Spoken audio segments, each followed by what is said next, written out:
Hi, so I wanted to drop in today to share with you this little story from a client, and I have permission from her to share, so thank you. You know who you are, I'm not going to mention your name, but I wanted to share her experience with regards to food.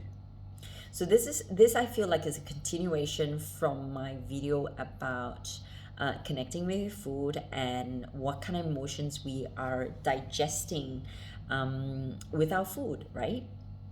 So you haven't watched that, go watch that, and then you understand what I'm talking about.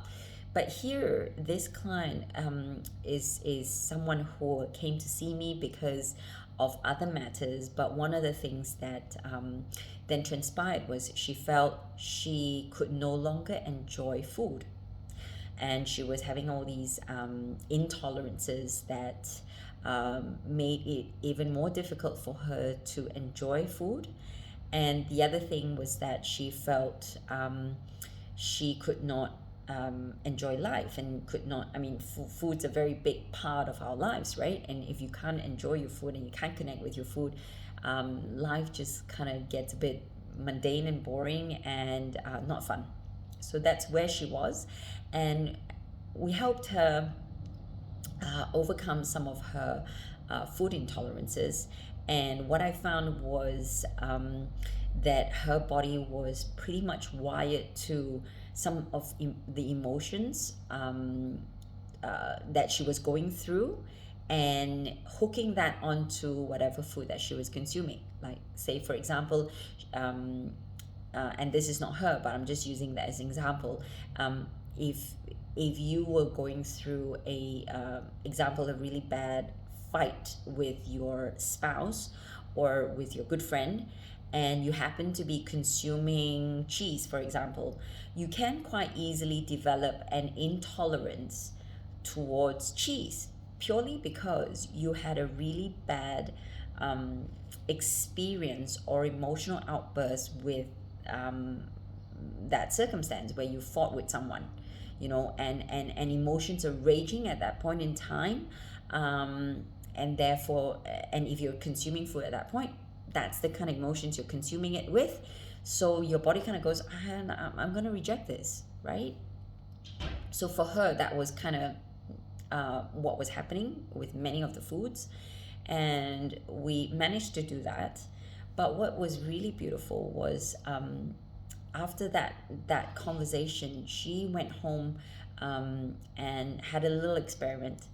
And she thought to herself, well, I'm going to try and connect with my food this time. um, she was alone having her meal, and she said, right, I'm going to remember how it feels like to enjoy food. The last time where I had a meal that I really had fun with, that I was in great company, and I'm gonna enjoy this, right? So she took that food and she tolerated it really well. But more importantly, a few days after, I think she had a wedding she was going to, and typically she would not have tolerated red wine or gluten. But she told herself, look, I am going to have fun here because there's a friend's wedding. I am going to have fun. I'm going to let go. I'm going to enjoy my food.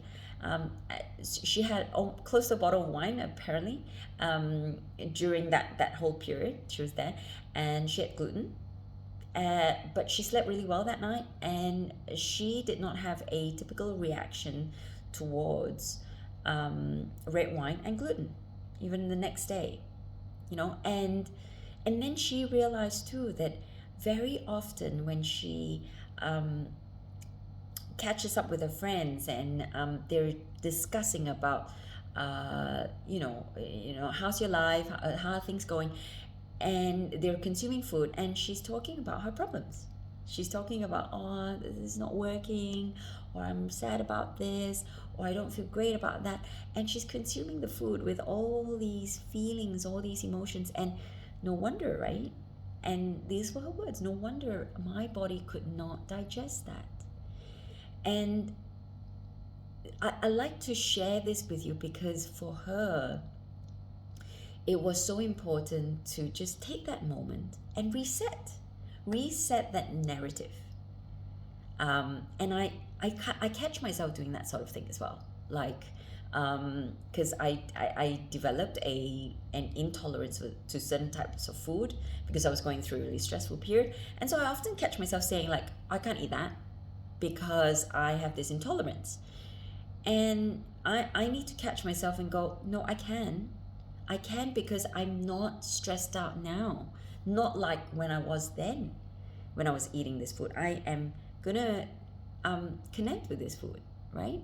So that's what I invite you to do. To your next meal, uh, know that you can shift that because your body, the fact that you can wire it to an emotion, and the food, you can wire that food to an emotion, you can unwire that.